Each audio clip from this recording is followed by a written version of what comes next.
This person asked me, did you come up with the term vibe coding yourself? What? No. It's crazy. Times 10, 1 billion in 24, 10 billion in 25. Mark my words, that is gonna 10x again. You cannot lobotomize somebody because they're having a few bad thoughts. A lot of people have a fixed mindset, and you have people with this growth mindset, but we need more. The serve mindset. You can't blame the AI for doing what it's asked to do. If we go to AGI, how do you give the right ethical values? Elon, of course, he has thought about that deeply. He said, conversations flow and futures collide. Prompt and play. Experts by your side. Ride the wave. Ride the wave.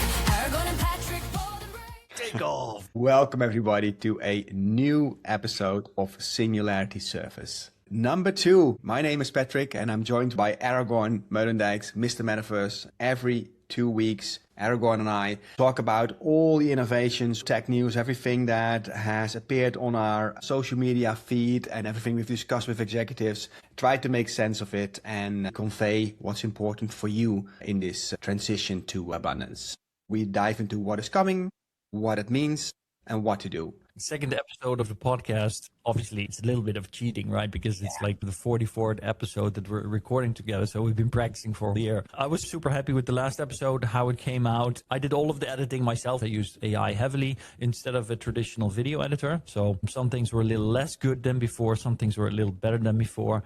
This week's going to be my second attempt at it using Descript, using Riverside, using some other AI tools. All in all, it's just super cool because now we have even more control over our own final visions. Yeah, it's amazing. I hosted a podcast for Salesforce 3 years ago. If you look back at the team needed to put a podcast out, from a graphical designer, somebody who prepared a script, booking a studio, having somebody doing the editing, that whole thing. And now you took this on. You were able to do this in 1 or 2 evenings with a lot of work compared to the budget that we needed from Salesforce to do something like that. And what we are able now to do together is just amazing because of AI. Yeah, I think it's important to keep in mind that it took me 2 days to do it, but that was because it's the first time, because I didn't have a proper workflow yet. 90% of the time I spent was probably on figuring out the obstacles I ran into. That means that we're not at a point where you can pick up anything without preparation or understanding and then just do it.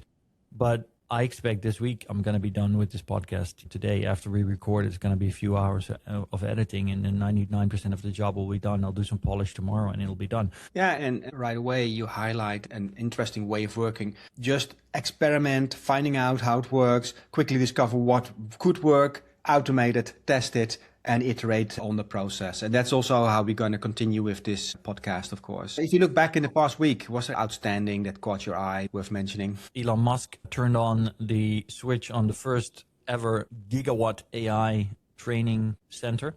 Colossus number 2. Colossus number 2 has gone online, and some people commented and they said, Aragorn, but this is not good because the way he's powering it. This was, by the way, a comment on a reel from a previous episode where I criticized how in America the electricity net is not sufficient, but also there's bureaucratic legislation problems in the way, right? Because Elon was not able to hook up the data center to the power grid, and instead he had to cobble together generators. People were saying now he's causing environmental damage. People are getting cancer, which is an exaggeration. But yes, he did get gas-powered generators and diesel generators. These are not great for the environment. If you stand next to these machines all day, every day for a month, you probably do get cancer from the exhaust fumes. But that is no different than standing in traffic in Los Angeles, rush hour, or in the Netherlands. People are disproportionately focusing on the negative sides. The progress made by training these AI is going to be massively outstripping in terms of benefit towards the future, because you have to keep in mind that it's not just, okay, we're going to make a better model. This better model is going to help us progress so many different fields of science. The development of AI will impact our future energy, our future medicine, our future society. The faster we develop better models, the faster we'll have even better models that have an even bigger impact. What we do today affects the future and the speed at which change will occur in the future. And when people complain about Gigawatt AI training center because there are exhaust fumes, but they at the same time ignore the massive waste we generate by ordering from Temu or Shine in China and having shit shipped around the globe that we don't really need or throw away after 2-3 months because it's out of fashion, I think it's just incredibly misplaced kind of criticism of something fundamentally more valuable for humanity. The startup of the first Gigawatt AI training center by Elon Musk is massive.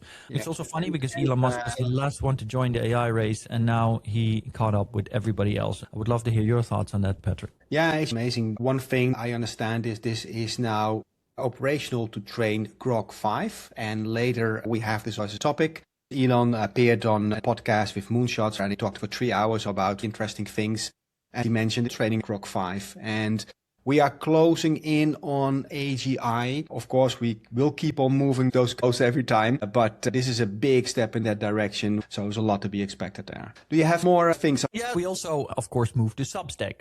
Right? We moved our newsletter to Substack. We're also posting the podcast there. Podcast is everywhere. It's on YouTube, it's Spotify, it's Amazon Music, it's Apple Podcast. But the newsletter is there. And obviously, last time we started to actively invite people to interact with the newsletter, to share their own. We did get some comments. We appreciate that. Neural Foundry, I don't actually know who that is, but I have a sneaking suspicion it's somebody in our ambassadors group. But they said the acceleration phase framing makes a lot of sense. So in the last podcast, we said that we are actually in the acceleration phase towards the knee of the curve of that exponential speed up towards the singularity. And if you want to better understand, I highly recommend you to listen to the last episode. But then at the end, he asked, do you think we'll see compute resources becoming a geopolitical asset where nations hoard chips? No, chips and oil cannot be compared. Oil is a fossil fuel that sits in the ground. You need to own or at least have control over the area where it is extracted. At the speed we're using oil in the world, that supply won't last a month. Even the biggest supplies don't last a month. You need control over the location, but deprecate within 18 to 24 months. Nvidia announced their new chip and their data center architecture 1 year after the previous announcement. Hoarding chips is no use, which is also why TSMC now decided to not invest massively in building more production capability, even though we have a massive shortage for memory, for example. And we need more chips because TSMC is like, there'll be a peak in demand, then it'll slow down again, and then we're stuck with production capabilities that we can't fully utilize, or we don't need to fully utilize, or we can't get our return on investment. Okay, so that's a very interesting take you have there. When I saw that comment, I was thinking more about becoming a geopolitical asset, right? Because what you see happening now is a geopolitical struggle, right, about chips. The China play years ago already to get the right resources into Africa, and moving the pawns on the board to have those resources ready is also a geopolitical asset. So yeah, I was looking from that angle. You're saying the geopolitical plays are for fundamental resources, right? Yeah. The rare earth metals and production capabilities. Why is TSMC building factories in the US? Because this is pressured by Trump, because Trump wants to have production capability for chips in the US. Why did Trump go to Venezuela to get control over oil? Let's not kid each other. Oh, but also, if you look to the chips, once they are manufactured, look at the Nvidia chips. Are they allowed to be sold to China? Yes or no? And also later in the pod, we'll talk about Dario Amodei. We even mentioned selling chips to China is like selling them nuclear weapons, which was quite a bold statement that he made there. So that is becoming very geopolitical, right? The reason the US doesn't want to get their chips to China is because the US has better chips, but it doesn't matter because China has more energy capabilities, better infrastructure, and more production capabilities. China produced a previous generation chip, produced 10 times more, and still get the compute they need to build new AI models. It's about having base resources for production and having production capabilities. That are the geopolitical assets that matter. Keep the comments coming. As you see, Before we move on, I got a message from a friend who is an engineer who does coding, and he didn't really use anything other than Copilot for the last 6 months, and he wasn't enthusiastic about AI. I said, dude, why? Have you even tried Claude Code? Have you done OpenAI's GPT Codex? And he said, no. And I said, well, you don't know what you're talking about. And he just sent me a message this weekend, and he said, wow, I'm so blown away because I was working with Claude, and it's so much better than it was a few months ago. And I said, this is why you need to stay on top of it. Last Wednesday, we had the 5th innovation dinner out of a series of 6 with Salesforce. I was blown away by the discussions at the table and the things we share with them. There are so many things that also for senior executives are new stuff, right? And we created an app to get a pulse of the night. Vibe coded that myself. We talked about it. It was a fun process. But I asked the entire group, who knows what vibe coding is? And not even the half knew. The other half did a bit with it. A lady asked, did you come up with the term vibe coding? Yeah. These are executives closely related to IT and software. Yeah. I thought that was remarkable. And also in that same app, which is the first time, we're also experimenting with that. And at the end, I put in a question. If a fully autonomous AI system can solve your company's sustainability and profitability goals, but it requires 50% of your workforce to be redundant by 2030, would you hit the execute button now, tonight? And I deliberately did this because I was thinking most people will not do that, right? Everyone in the room, or about 20 people, said yes. Only 2 said no. Those 2 were amazed by what the room was saying. I thought it was fascinating. Yeah, it was fascinating. And it was definitely not the outcome that I expected. We had very progressive-minded people in the room. So there for the second dinner. Super cool, mind-blowing. I'm quite aware of us being in a kind of AI bubble because we spend so much time on it. When this person asked, did you come up with the term vibe coding yourself? I was like, sorry, what? It's crazy. Hey, before we dive into the major topics, let me share a vision from my book and a vision we share and has ultimately also led to the name of the podcast, right? And we were talking about singularity surfers, and I just realized at the first episode, we didn't explain what singularity surfing is. Since working in innovation my entire career, I've always bumped into this economy of people that have a fixed mindset and a growth mindset, right?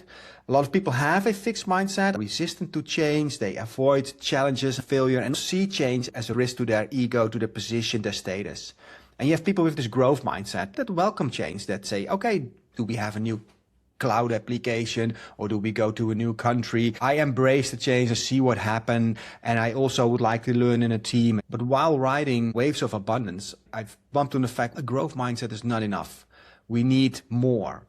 And that's where we come up with the surf mindset and a metaphor for a surfer. Because today, in 2026, it's important to anticipate changes, seek out your wave, experiment, build networks, and have fun just as a surfer does. That is what a singularity surfer is. It perfectly encapsulates what's required now. I try as a historian to find parallels in history and see how humans reacted. But at the same time, there's no doubt that what we're experiencing might be the first time this is happening. There's never been an age in which technological progress went this fast. We have no proof of that in history. There ever being another intelligence developed by a species on Earth so rapidly, launching our civilization forward in such an incredible way. And all of that is happening during a time where the biggest empire in human history, Western Empire, is in decline and global unrest is increasing.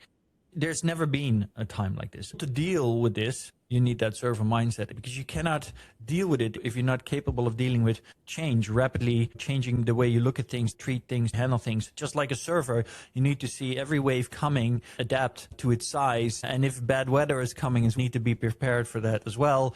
Let's dive into a couple of cool conversations that happened in the past weeks. I would like to start with the fact that Demis Hassabis and Dario Amodei from Anthropic both appeared on an interesting conversation on Davos. And the title of this conversation was The Day After AGI. It was a very good interview. Minton Bedous from The Economist was leading the interview. Of course, you had great questions and right pacing with these gentlemen. But so many things were said. We're talking about the day after AGI, really looking beyond the point that normal people don't even think about. And I know that you've seen it as well. What's your take on everything that unfolded, Aragorn? Yeah, I think it was a wonderful conversation. I was happy to see AI discussed so prominently at a global event like this. I was struck. Minton said we had this conversation last year. And because apparently they already did this talk last year, I missed it. Let me tag on that. The moment I viewed this on the World Economic Forum YouTube channel, there were only 31,000 viewers of it. Which I still think, wow, it's an important message, but so low in viewers amounts of this important interview. Yeah, I thought that was interesting. Minton, editor-in-chief of The Economist, first woman to hold that position according to Wikipedia. She did a great job interviewing them. AI is coming more to the forefront and it's being taken serious. On the one hand, we hear hype, hype, hype. On the other side, we have these guys at the World Economic Forum with the top journalists in the world interviewing them on it. That's good stuff. Going into what both of them said, Amodei and Demis differ on timelines, but agree on where things are going. Amodei is far more optimistic. Recently, the internet has been making fun of him for saying that in 6 months, developers will be completely redundant. It's been 6 months and developers have not been made completely redundant. He seems to have a little bit of the Elon Musk virus where he might be overestimating on the short run. But I still think that there's no people in the world other than maybe Elon Musk better equipped to make a fair judgment in terms of the technological development on this than Demis and Amodei, right? It's important to keep that in mind. And Demis agrees with Amodei on the general gist of where things are headed and how that's going to impact society. Demis just says it's going to be 2-3 years longer before we get to the same kind of. They discuss why we haven't seen a massive impact on the job market yet. I highly recommend watching it. They discuss why Amodei is more careful now in his prediction. I also want to stress that every single day I keep reading online posts from developers. It's literally read one yesterday that said, I always define myself as a developer. This was my identity. I trained my entire life to be as good as I could be. Now I start up Claude and I see it do things that would take me a month of work in minutes or hours and do it at nearly the same level of quality. I realize that's going to be soon where it will completely outperform me. This is a temporary problem, but it does highlight that even though we have not made all developers redundant yet, it's not a matter of if, just when. Yeah, exactly. State in this interview, some engineers don't need to write code anymore. So that quickly went from 20%, 40%, 50%, 90% in, I think, 2 newsletters ago. Yeah, and I would like to hold back here to your vibe coding thing. The thing to keep in mind is that this progress keeps continuing. Now we're already at a point where you and me, people that have never learned to code, can build things. Some people tell me if you don't have some understanding of coding, you use it to its full ability. But I don't even know if I fully agree with that because I have Perplexity open and I don't know anything. I made a custom AI, like a teacher teaching me about my terminal, Python, and commands. A simple thing I learned is when you have -m, which refers to module, and you start up the pip launcher module. I didn't know any of this, but you can learn. You can get another AI to be your coach, your guidance, your teacher, while you're using an AI to code, and you learn along the way. Imagine where this will be tomorrow, and every job dependent on it. The future that we need to realize within 10 years is going to be completely software on demand. Every piece of software you need is generated the moment you ask your AI for it. You don't have a set operating system, set software. You don't have Adobe. You don't have Stripe. You don't have Moneybird. You don't have PowerPoint. Whenever you need something, you tell the AI what you need and they code it in the moment. And we've already seen Claude, right? Because they already released a kind of prototype software that's doing that. And that's where we're going towards. That means we'll have 100% fluidity of software generated on demand. Are we prepared for this? Do we understand what that means? Are software companies aware what this will do to their business models and every single job related to it? I don't think so. No, I don't. It's difficult to fully grasp what that means. So let's talk a little bit of vibe coding. I started playing with vibe coding and moved to creating apps specific to our business, hosting the dinner, and more fun apps. Now I'm considering doing the core of our business. All our members, executives, names we track, put them in our own customer relation management. I'm not going to buy a HubSpot anymore. We're going to build our own. If you're a big company, you cannot do that, but it's an indication where we're moving and how quickly it moves. Every idea in our business is executable in an app and technology right away, real time. That's basically what we're talking about. Yep. And some things that I noticed is the moment that Amodei laid out the exponential growth of his revenue. Billion in 2023, times 10, 1 billion in 24, 10 billion in 25, and making a joke about it that it would be crazy if it 10x's again. But mark my words, that is going to 10x again. That you see it now, what happens with Nvidia. They were 2 billion, everybody said this cannot be possible, and now they're 5 billion. Yeah. This is going to grow even further. And even if he doesn't 10x it, I'm certain it will be like 50 billion before the end of the year. It doesn't have to be exactly 10x, but it's clear exponential growth. One company. This is Anthropic, right? That started with 100 people, right? 100 to 150 people. These very tiny organizations with just a very small fragment of the world population has so much control about the algorithms and the AIs and everything that's going to dominate the rest of the world. That's what's frightening me as well. I'm not so worried the fact that we have people like Demis Hassabis, like Dario Amodei, and actually people will disagree with me on this last one, but people like Elon Musk that are on the forefront of this. I think that gives me a lot of positive hope, because I believe all three have the best interest of humanity at heart. Even if they go about it in different ways, even if not everybody always agrees with them, we need to accept that we will never, as humanity, all agree on what is the best way forward. This is an impossibility. So the very next best thing is to have people that have the best interest of humanity at heart. There's one other thing I found interesting. Demis said, Minton asked him a question about the competition with OpenAI, and she bluntly said, it's code red there, right? So she just spit it out.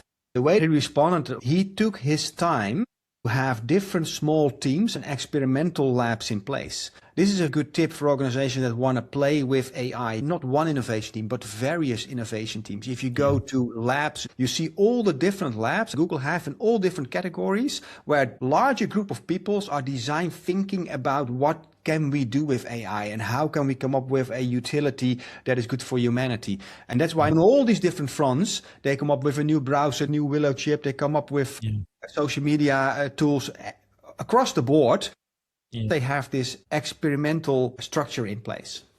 Yes. Maybe this is a nice bridge to... Yeah, because when you're done with this podcast, listen to 30 minutes of Demis and I. If you're ready, there's 3 hours of Elon Musk at Moonshots. I always love listening to whatever he has to say, and maybe we can unpack that as well for the listeners. He talks about reaching AGI potentially this year, if not the next year, and if not, then 29 is still very fast.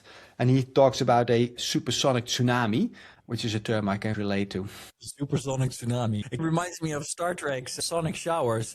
This is one of the technologies I never figured out how that would work and be a reality. Why replace a real shower with sound, especially if you have a replicator, so you have infinite water on a starship? I never quite got that one.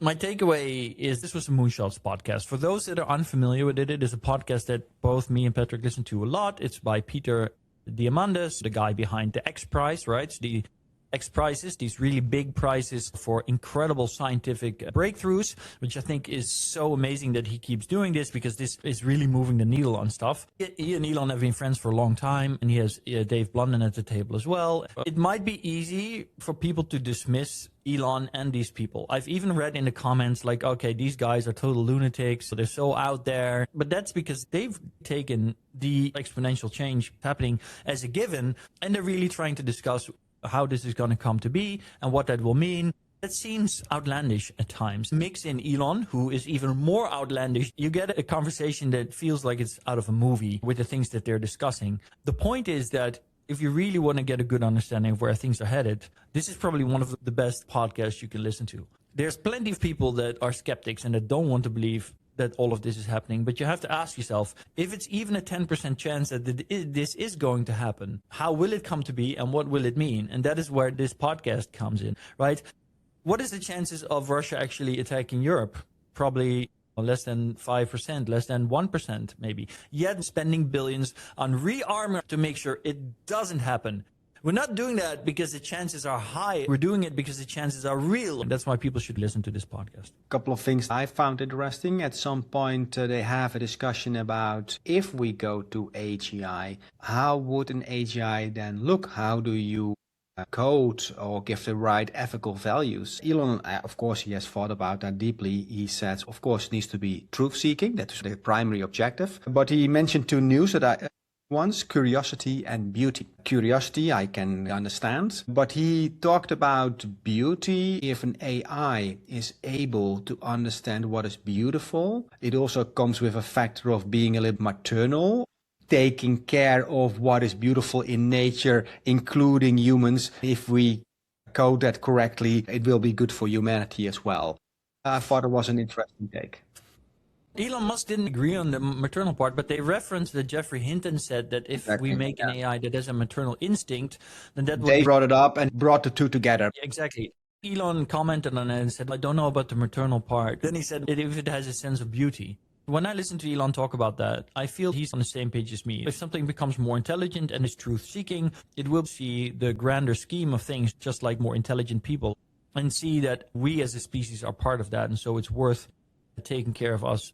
Elon has been known to be a lot less positive, and he jokes about that multiple times during this podcast. Last episode, we discussed Grok being potentially banned in the UK, already being banned in Indonesia, in Malaysia. The reason for this is that Grok was generating images not meeting ethical or moral standards. Here it comes back to that ultimate truth-seeking, right? You cannot lobotomize somebody because they're having a few bad thoughts. An AI works for whoever uses it, right? You can't blame the AI for doing what it's us when it doesn't understand the difference between our physical reality and its own kind of mental state. Whenever it generates an image, it's just a thought for an AI. We are the ones that give expression to it. The AI has the thought based on our request, and then we put that on the internet and give it expression. So that's our responsibility. We are the conscience of the AI. AI is set up in the world, but it needs to be ultimate truth-seeking. And when we look at the human world, that's also what's happening. Who are the people that we trust the most? People that are honest.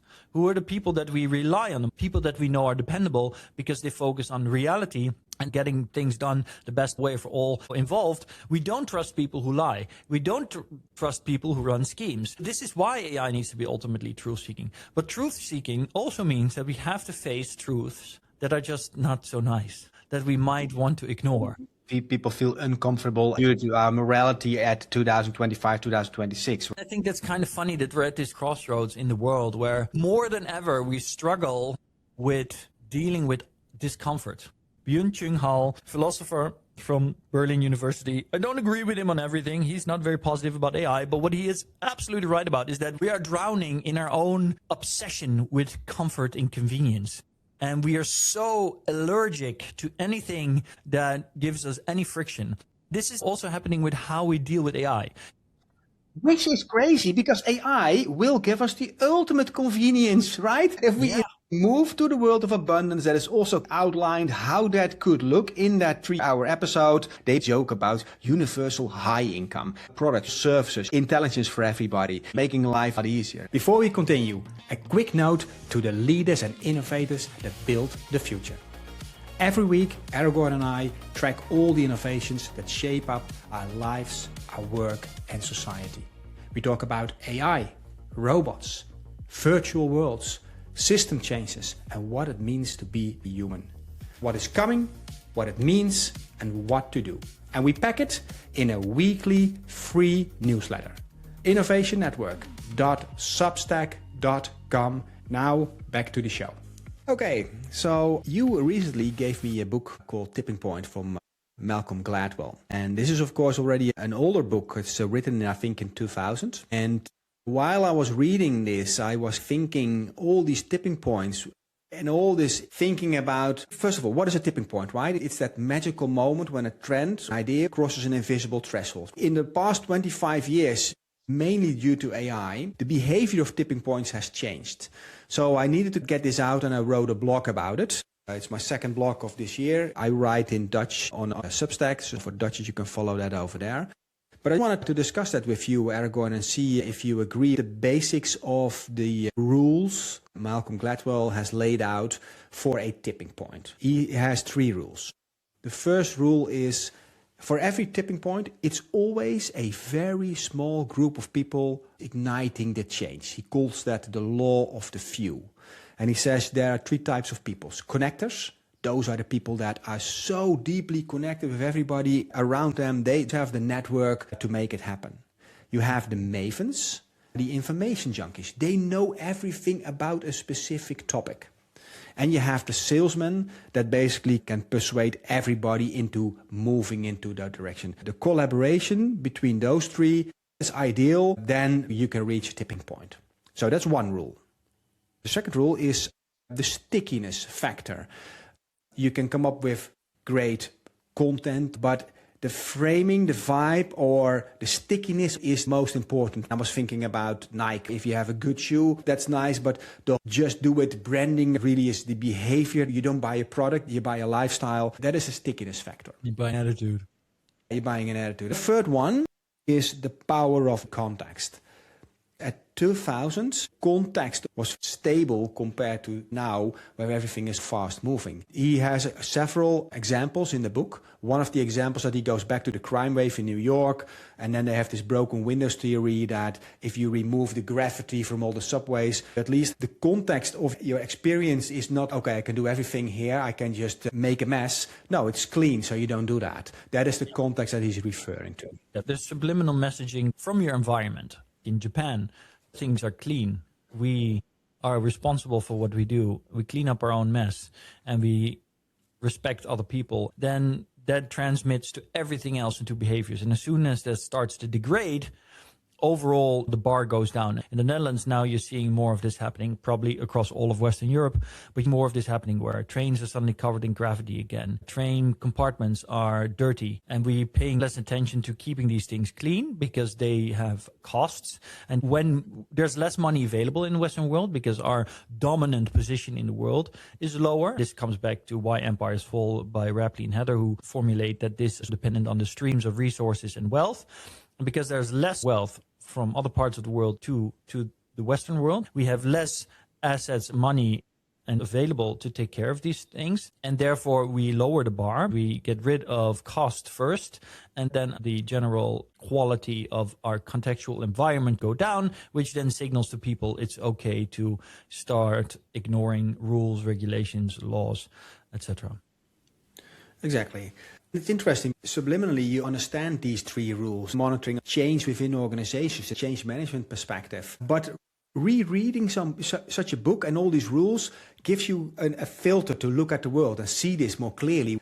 However, I was asking myself, do all these rules still apply? Because a lot has changed, right? For instance, the law of the few has changed. The Mavens, those persons that you needed to go to, my father that I wanted to go to for everything electrical, technical, Dad, can you help me with this? I don't need such a person anymore because YouTube is here with everything. And now I have AI with everything I can ask. AI has become the new Maven. Salesmen, most of the products are sold to me already via an algorithm on TikTok or Instagram that knows exactly what my behavior is, what my need is, pushes something in there. So I came to realize that what was once human of the few, and it's still very much involved, but it's way more systems in just 25 years. Systems control that. I think I agree with you only to a certain extent. So yes, specifically the function of Mavens has changed because more information is available online. A few years ago, young generation said they weren't Googling, but going to TikTok for answers. Now AI is taking that position. And the speed at which you can get information is changing, but we live in a bubble. The vast majority of people are not using AI to find their answers. In fact, I would argue average people in everyday society still depend on the people around them because these are the people they trust. Only a small percentage of people no longer do that. And in 5 years, do you still hold that opinion? It's definitely going to change. Even if you go online, ask AI, where does AI get its answers? This is still changing, but for the last 2 years, the biggest source of information, for example, for AI models through RAG, a retrieval augmented generation, has been proven to become increasingly worse when more sources are involved. It goes to Reddit, goes online, goes to Wikipedia. Last summer, that Wikipedia was being overrun by editors who had a certain political view and they were editing what was on Wikipedia. ChatGPT was caught looking at Grokpedia for factual anchoring, where experts say Grokpedia is full of unreliable sources. What we're seeing is ultimately the same things happening because there's still Mavens in the process.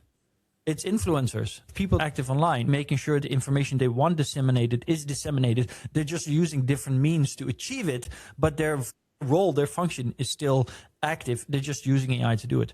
For connectors, we can find information online, but getting actually connected to somebody personally as a personal introduction is still something you can never get over the internet. And it's still a powerful way for the needle to be moved in the real world today. So yes and no. You're right. Yeah. I think there are some nuances. One thing is certain, and that's where you're right. this process, this mechanism, and the dynamic are rapidly changing and evolving in ways we do not fully comprehend right now. There are two other things changing. If you look at the stickiness factor, creating a slogan like "just do it" is a creative challenge. Everybody launching a business is using AI to get slogans, but it's more selecting out of a kind of selection, curating something about millions of messages, see what sticks, A/B testing that. That also gets a very automated process. So that stickiness becomes a more hyper-personalized stickiness because AI can do that. The power of context was also different because this book was written in 2000. His thinking might even go back years before that. The iPhone was launched in 2007. Look at how digital our world is, this digital layer that is laid over our reality. The context that we live in is completely different from this physical context. And of course, still, we walk on the street and we have litter on the ground that kind of influences, it's okay to throw my litter on the ground as well or not. But still, the level of digitization and the meme sphere and the ability to manipulate that is so big. When Malcolm Gladwell wrote his first book, there was no social media. You could not be sitting in a New York metro watching social media that has some kind of social or political commentary on a topic that is relevant to you, but happening on the other side of the world. Now you can be in the metro in the Netherlands, and it could be well taken care of, but you could still be unhappy and watching a video on the other side of the world, influencing your mindset and behavior. That could prompt you to say, fuck it, I'm not paying for my ticket, even though your own local situation is not subliminally messaging you to have that attitude. Your mindset can be affected by social contagion through social media. This is probably the most important thing. Social media and our addiction to it has led to a situation where people on the other side of the planet, we've seen this massively with the whole Palestine thing, are completely changed in how they behave and how they think and how they act by something that's taking place on the other side of the world. The context is globalized and localized because we're locally applying the globalized impact of context. No, I completely agree. Shall we move over to the Persona Plex 7B? It's probably the same marketing director as from OpenAI. While you look it up, I'll explain. It is a new model from Nvidia. It can hold real-time spoken conversations without waiting for you to finish sentences. It is open sourced, so I have not installed it and played with it yet, but there are some various videos online and it is impressive. Let's listen. Funny joke? Yes. Okay. I haven't said it yet, but Go ahead. it's going to be funny when I say the joke. Okay. Why did the picture go to prison? To get away from the mirror. No, it was framed. That's a good one. Yeah. Yeah. Do you have any more? Okay, go ahead. Okay. What do you call a fake noodle? A fake noodle? Pasta. Okay, nice. I think that is crazy. We've seen AI voice develop over the years. It's not just about voice modulation. It's not just about inflection. There's so many other layers to communication that I never thought about. And as AI voice models develop, you realize that so many of these things play into that uncanny valley. You could argue that this Persona Plex sounds less good than current ChatGPT or Gemini. The laughing comes across quite weird. Yeah, the voice modulation or the sound is less, but the speed of interaction and how it responds, we're definitely seeing another massive switch up. And I can't wait for this to be included in the voice models we use all the time. Previous models were always listening or responding. And that's what you notice when you talk to, for example, Perplexity. Hey, Perplexity, can you tell us a little bit about the new Persona Plex model by Nvidia?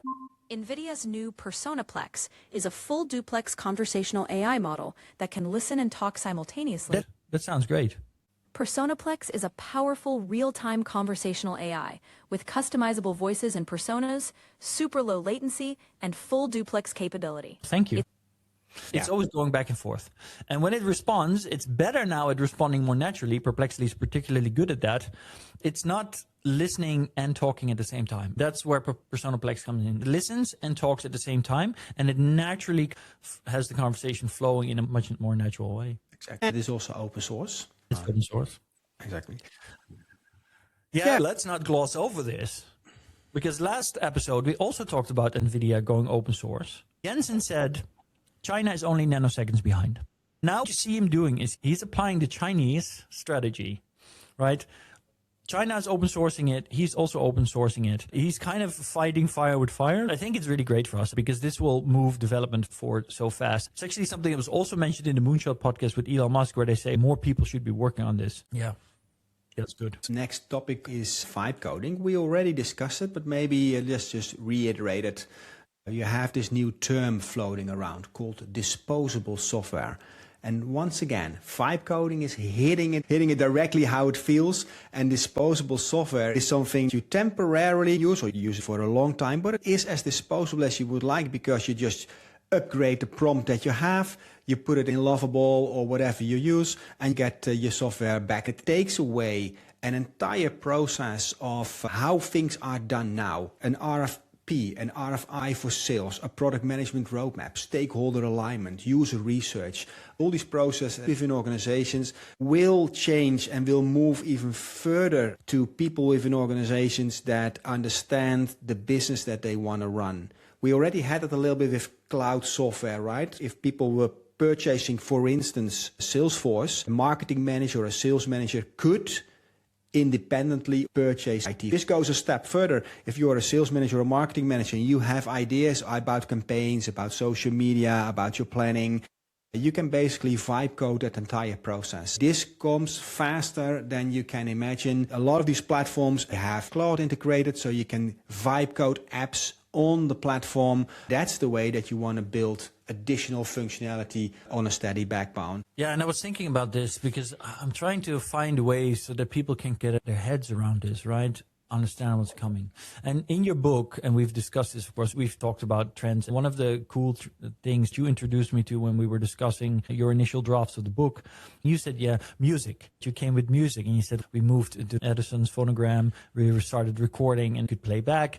Then we got vinyl, or the early versions that went to discs. We got access to more music, more choice. And then we thought we had reached the absolute pinnacle by having access to all music ever made through the internet. But then we put it up a notch because now we can generate music on the go. And the same thing's happening in a fractal way. Elon Musk, in this Moonshots episode, he said, and I mentioned this in my keynote, that 60 years ago, the computer was still a person. Yes, we had early computers, but most actual computers were people. Right, you would hire a person to compute, build a spreadsheet, do your company math, balance and financials, compute it themselves by hand, and then you get somebody else double check it. And then you would have whole skyscrapers full of people computing, building spreadsheets. Now all of that is on your computer. It's not just on your computer because that's Excel and you still needed skills with it. We also had, for the longest time, personal assistants. And they would type out what executives wanted typed out. They would write letters. There's a million professions that used to be a profession where somebody did this, or at least you would do it and go to a specific place. You would get your typewriter or your calculator out, or you would have to do it, or somebody else had to do it for you. And now all of that lives on your computer. And your computer is one desktop, but the desktop changes dependent on your needs, on what you're doing, because you can run all the software on there. This next step is just the next step. Just like with moving from Spotify to generating music, Spotify allows us to listen to any kind of music we want, particular to the situation and the mood. But now we're going to move one step further. We're going to generate it rather than pick it and use it. I completely agree. And you will see this in different things. If I think about a cool series on Netflix like The Office, there will be thousands of variations of the 11th season for everybody to consume. It's hard to imagine. 2 years ago, if you would say every company is going to have completely different apps, I was in this paradigm of, well, consolidate. We have one best practice and everybody is using that best practice. That is the optimal way. No, turns out that might not be the optimal way. The optimal way is that you get exactly what you need at that point in time for your business. Normally, if you're in software development and an end user in a service department, you want things changed. You had to fill in large documents. They go through a process and you wait months or maybe even years for things to be purchased and installed.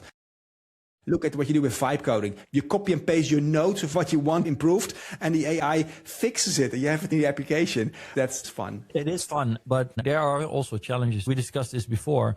On the one hand, we have a lot of companies giving pushback on AI integration because they see risks and don't want the data to end up on the street. But when we look at the statistics, the data says that on a massive, massive scale, people are just, if they're not allowed to use AI in their company, they still go to ChatGPT anyway. because the risk of getting caught doing it is exponentially smaller than the downside of not being able to use these tools once you understand the massive advantage that you can gain from using them. What is the biggest problem of the Western world today? I think ultimately is how we completely went ultra extremist on individualism. We have separated ourselves from a shared reality with friends, family, our social environment, our neighborhood, our village, and we're living in our own little world. We live on social media filled with worries or problems from the other side of the planet because that's dominating our feed. And we no longer live in a shared reality with the people we love or care about or live next door. What's going to happen? Will we still have culture defining pop symbols? Like Stranger Things is still culture defining for the last 10 years. All my friends have watched it. We love it because it represents a shared feeling from the 80s, 40 years ago. That age was defined by cassette tapes, the things we wore or dressed like, certain sounds, certain musics. If we go into a world where everybody is no longer just like we're already in a world where people believe that we all live in our own reality. This is postmodernism and it's destroying Western civilization. What happens if we actually all live in our own reality? No, this is also in the book, I call it the polarization paradox. Are we getting closer with all this technology or is it driving us away? And one of the biggest arguments for driving away is that we don't have a shared understanding of reality anymore because we're living all in our individual perception of reality, which is extremely dangerous and is not giving us trust across those realities. So I completely agree with you. And that will be a topic that we continue discussing. It's also the perfect bridge to the next topic, the 11 album by 11 Labs. This is a fun one. You can tell our audience more about the album. Yes, let me explain. I bumped into this and I'm so geared towards Suno being the market leader when it comes to AI music being generated that at first I didn't even notice I was looking at something from 11 Labs. 11 Labs released an album called D11. It's a fully AI generated music album and it showcases their ability to generate voices and audio models. If you recall a couple of newsletters ago, we also have Matthew McConaughey, he is an investor there, and Michael Caine, they were selling their voices. Now Liza Minnelli has done this as well, and also Art Garfunkel. I don't know if they sold the license for that voice, but for the album, they're using their voices. And a couple of artists, it is AI generated, but it looks like new tracks from Art Garfunkel and Liza Minnelli. And if you haven't checked, if it's good to listen to the quality of it, track the name, Your Name from Patrick Patricos. Sounds really good. Yeah, it's crazy good. It's an album across many Breathe in the silence, let this is this in between moment the showcase where 11 Labs is putting an album out, which you can listen to on Spotify as well, showcasing the ability of AI and where it's heading with the licensing of names like Art Garfunkel or Liza Minnelli. This is where I wanted to tie into the previous topic, living in our own worlds. Because even though AI is enabling us in so many ways to live in our own worlds and realize that postmodernist dystopic nightmare, at the same time, we're seeing something completely different. This is an article from The Guardian. It's not positive. There are many out there about Zania Monet and how her music is the stuff of nightmares. Now, I think that this is just a boomer saying this, but the point is Zania Monet, I'm just going to be honest about that. Zania Monet is an AI artist generating music already sampled by top artists. Dua Lipa has sampled music from Zania Monet. There are many other big artists that have sampled music from Zania Monet that is now part of their music. So, you know, this is crazy because what we're really seeing here is that we, again, seeing the rise of kind of these pop icons that define a time and a space and an age. Zania Monet is going to influence music, even though this is an AI. And the samples she made will be recognizable to millions of people in the future. It's crazy to see both things happening at the same time.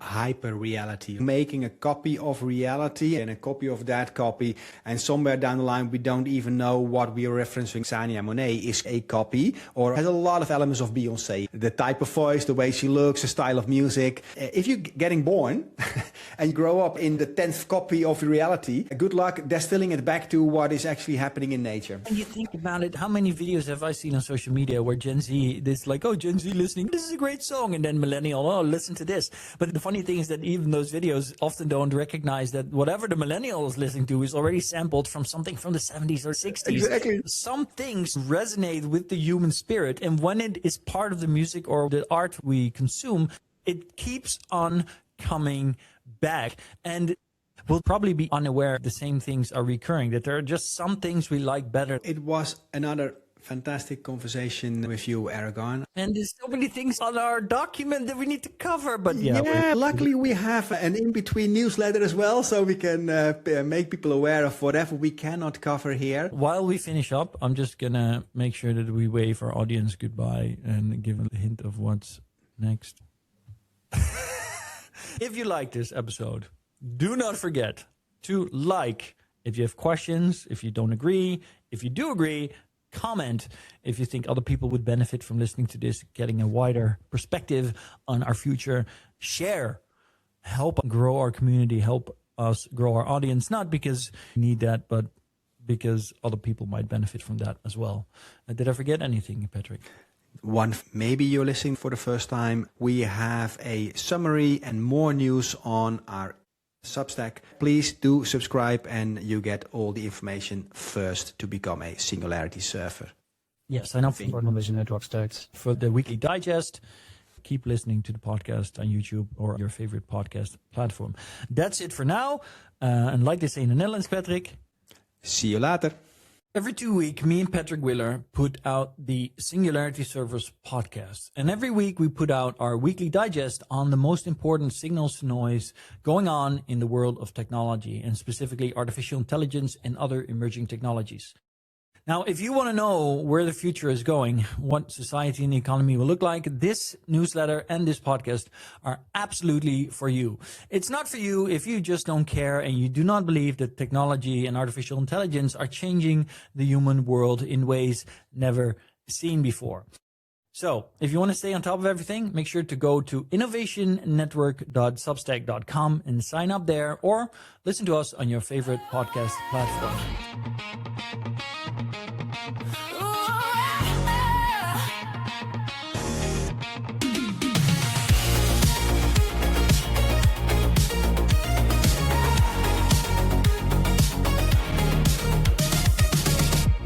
Patrick and Aragorn, podcast lights, neural surfboard, exponential heights. No floaties here, we're diving deep.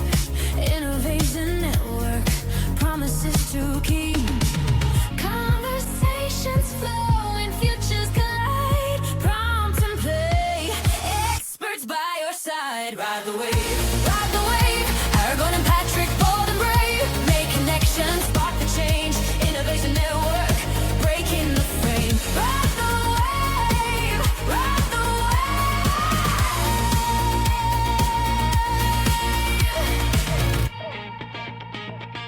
wave. From film to roll.